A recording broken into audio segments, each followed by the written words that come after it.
Me gëzim erdha me shoj për herë të parë në këtë kish. E kam vizituar, po që hera parë që me shoj, në një ditë të shënuar, kur kujtojmë dy hierark shumë të ndritur të kishës tonë, të cilët bën një luftë shumë të madhe për të mbrojtur besimin ortodoks. Shën Athanasi i Madh, i cili luftoi kundër herezisë Ariosit, dhe Shën Kirili, i cili luftoi kundër herezisë Nestorit. Shën Athanasi i Madh është një nga hierarkët më të dëgjuar të kishës. Prandaj dhe nderimi dhe devotshmëria e tij është shumë e madhe. S'ka vend, s'ka pa fshat, paktën në Korçë, që mos kishte një kish kushtuar këtij njeriu shumë të madh. Të gjithë që e kanë lexuar jetën e tij e kuptojnë se çfarë besimi të madh dhe dashurie të madhe kishte ai për Zotin edhe për të ruajtur doktrinën e drejtë. Shën Athanasi lindi në vitin 295, pak para se të fillonte persekutimi, një nga persekutimet më të tmerrshme nga perandori Dioklecian kundër të krishterëve. Thonë që ndoshta vetëm këtë persekutim mund të jenë vrarë mbi 1 milion të krishterë. Dhe u rrit nga një familje krishterë, të cilët e edukuan atë me besimin e madh. Të gjithë ju ndoshta keni dëgjuar historinë mjaft të dëgjuar se si ai kur ishte fëmijë, bashkë me fëmijët e tjerë, bën një rit të pagëzimit, ai sa Patriku e saj kohe Aleksandri Umanit. E mbasi e pyeti dhe të gjithëve se çfarë ju kishte thënë Athanasi dhe si ishin përgjigjur ato, dhe kur pa që ishin bërë në mënyrën krejtësisht të rregullt, se i kishte pagëzuar si fëmijë Athanasi në det, i bëri vetëm mirosjen, e pranoi pagëzimin e tyre. Dhe ju tha prindërve që ta edukojnë e ta shkollojnë në mënyrën më të mirë, sepse ky do jetë në shërbim të Perëndisë. E në moshë të re, ai e mori, e dorëzoi dhjakon dhe qëndroi pranë Patrikut duke e ndihmuar. Në atë kohë filloi herezia e famshme e Ariosit. Ishte një rrezik shumë i madh për krishtërimin, sepse Ariosi filloi të predikonte që Krishti nuk është krejtësisht biri i Perëndisë, është krijuar në një kohë, ka një krijim në kohë, e nuk është Perëndi i përjetshëm. Në fillim këto fjalë dukeshin si jo shumë të rëndësishme, po Aleksandri që ishte patrik asaj kohe dhe Athanasi që ishte dhjakon e kuptuan rrezikun e madh kësaj herezie, sepse nëse do përhapej kjo herezi, do të shtrëmbrohej gjithë doktrina, se për çfarë arsye biri i Perëndisë u mishërua dhe u bë si njëri nga ne, pikërisht për të restauruar ikonën tonë, dhe ne nuk mund ta shpëtonte një krijesë e krijuar, po Perëndia i përjetshëm.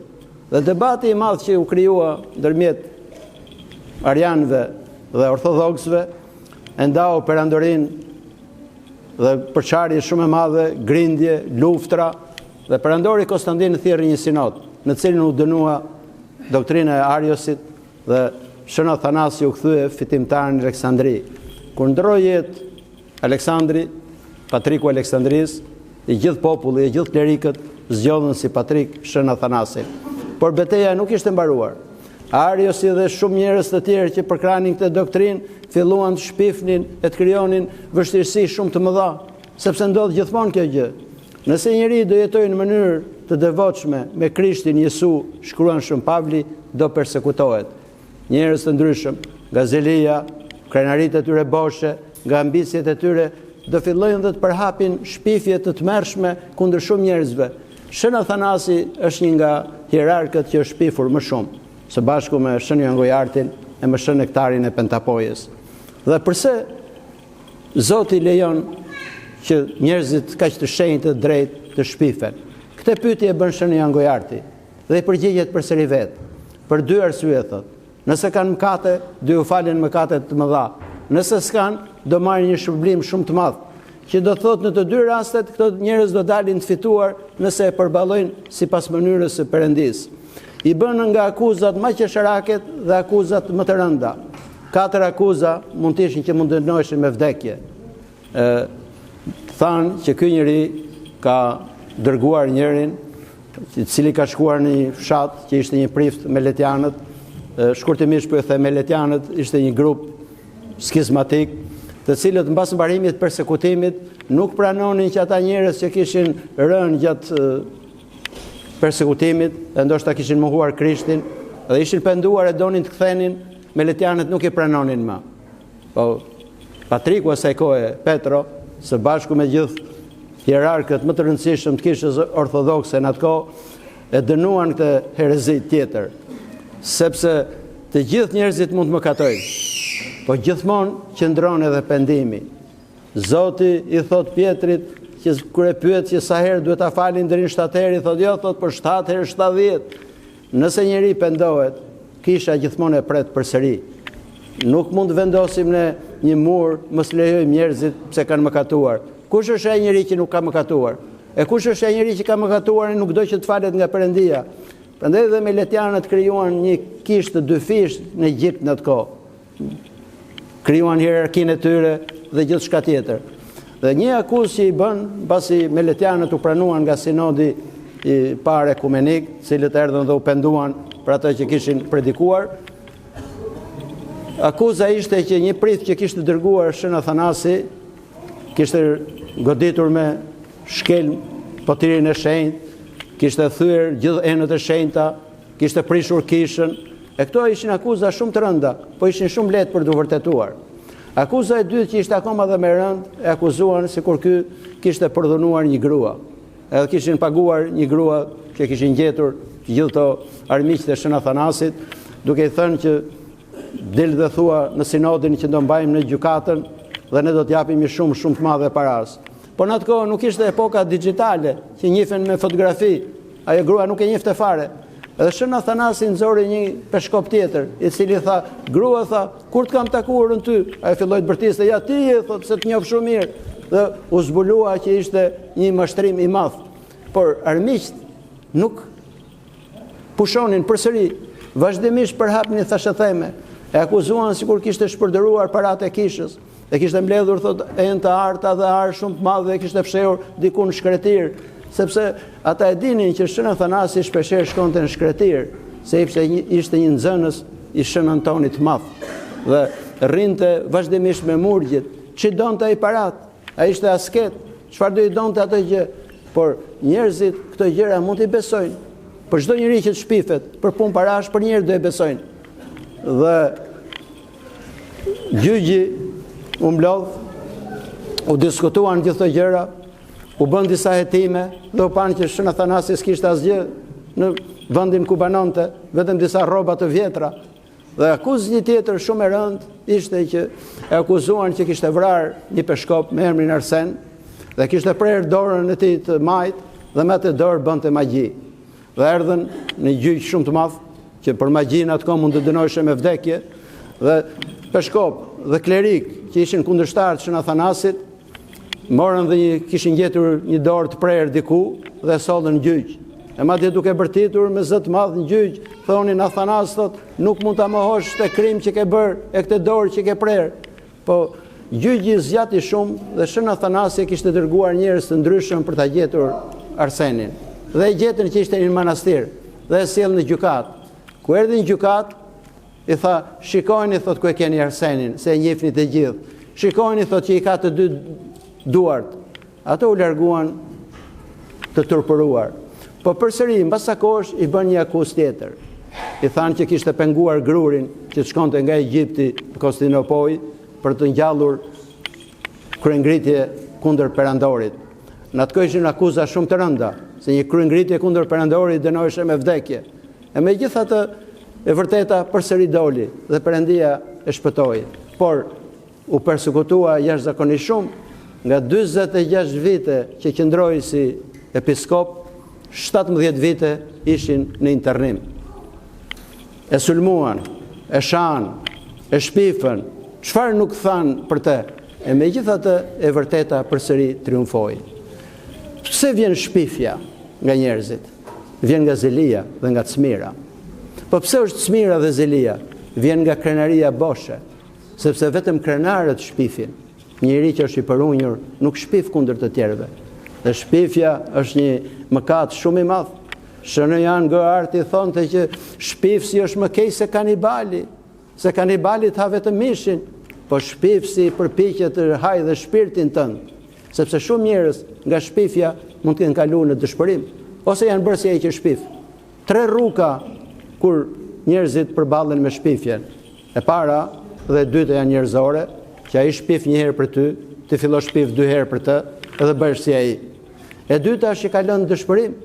Madje njerëz shpeshherë kanë vrarë dhe veten nga hidhërimi dhe nga dëshpërimi i madh. Rruga e tretë që është hyjnore është që ngrihesh mbi këtë. Dhe nuk i dhe veshin shumë atyre gjërave, sepse Zoti, nëse ne do ngrihemi mbi këtë, do i zbuloj përsëri gjithë shpifësit. Dhe ata që shpifen edhe e durojnë me durim të madh, sipas mënyrës Zotit, Perëndia do i lartësoj. Ja shikoni sa lart është ngritur Shën Athanasi i Madh, Shën Jan Gojarti, që çfarë lloj shpifjesh nuk than kundër ti, nga më qesharaket e deri më nga më të rëndat që mund të dënojë me vdekje, dhe arritën e bindën dhe perandorin dhe perandoreshen e saj kohe që e quan internim, e gjatë rrugës vështirë, duke ecur nëpër malet e Armenisë, ndroi dhe jetën. Por Perëndia e ngriti dhe e lavdëroi akoma më shumë. Sa shumë e shpifën shënektarin e Pentapojës nga akuzat më të rënda, por Perëndia përsëri e lartësoi më shumë se sa të gjithë të tjerët, sepse ata e dëruan shpifjen pa ju kundërvënë atyre gjërave. Shpifja është një mëkat i madh. Në shkrimin e shenjtë tek Proverbat thohet kjo: gjua e shpifësit vret 3 vet. Vret atë që shpif, vret atë që dëgjon, dhe vret dhe atë që ka shpifur. Prandaj dhe shpifja është kaq shumë e dënuar në kish. Nganjëherë njerëzit ndoshta edhe pa i vënë veshin i përhapin shpifjet. Kështu që duhet kemi kujdes shumë kur gjërat që dëgjojmë. Mos themi gjëra pa e ditur që është e vërteta ose nuk është e vërtetë. Madje shenjtorët dhe kur mësonin që diçka ishte e vërtetë, përsëri nuk flisnin për atë, po mundoheshin edhe t'i mbronin. Në sinodin e parë ekumenik është një ngjarje shumë e rëndësishme. Nga që pati debate shumë mëdha ndërmjet arianëve dhe ortodoksëve, shkuan kush e di se sa shpifje te Konstantini i Madh, që ishte perandor në atë kohë. Dhe u bë një vandak shumë i madh. Dhe ky i mlodhi të gjitha, peshkop, priftërie, gjithçka që kishin shpifur, dhe mori vandakun e madh me letra. Dhe aty ishte një përpara nëpër sallat e mëdha, manin një si enë shumë të madhe ku ndizej zjarri dhe ndriçonte, po dhe ngroheshin. Dhe i mori të gjitha ato dhe i hodhi i dogji. E ju tha këto fjalë: ju jeni, tha, klerik, thot, dhe i shërbeni Perëndis, thot. Unë, thot, nëse do shikoj një nga ju duke më katuar, do heqja pelerinën time dhe do e mbuloja, e nuk do ja tregoja të tjerëve. Jo ju, thot, sa më shumë duhet ishit të rregullt e të pastër, por natyra njerëzore është e rënë. Natyra njerëzore është e shtrëmbruar dhe krenaria ne na shtrëmbron shpeshherë. Ta luftojmë me sa mundemi krenarin, sepse nga krenaria vjen dhe çmira, dhe nga çmira vjen dhe shpifja. Ndodh shpeshherë, lavdëroni njëri, shumë fytyra nxjihen, nuk i vjen mirë. I duket sikur ja marrin lavdin atyre. Nëse ne nuk gëzohemi me gëzimin e tjetrit, do thotë që shpirti ynë nuk është pastruar. Në Filokalin, një nga librat më të famshëm të jetës shpirtërore të kishës ortodokse, thojnë këto fjalë: luma i njeri që gëzohet me gëzimin e tjetrit. Po sa veta gëzohen me gëzimin e tjetrit? Gjithë gëzohen me hidhërimin e tjetrit. Prandaj që nëse ne duhet dallojmë që zemra jonë është e pastër, kjo është prova. Kur dëgjojmë që lavdërohet në njeri, gëzohemi apo trishtohemi? Nëse trishtohemi, problemi është tek ne. E duhet përpiqemi që ta heqim helmin e çmirës nga shpirti ynë, sepse këto nuk sjellin mos falënderimin ka shi Perëndis. Ungjilli sotëm përmend temën e falënderimit, që u shëruan 10 leproz, e vetëm njëri u kthye për të falënderuar, dhe ky ishte i huaj samaritan, thot. Nga vjen falënderimi? Falënderimi vjen kur njeri ka njohur Perëndin.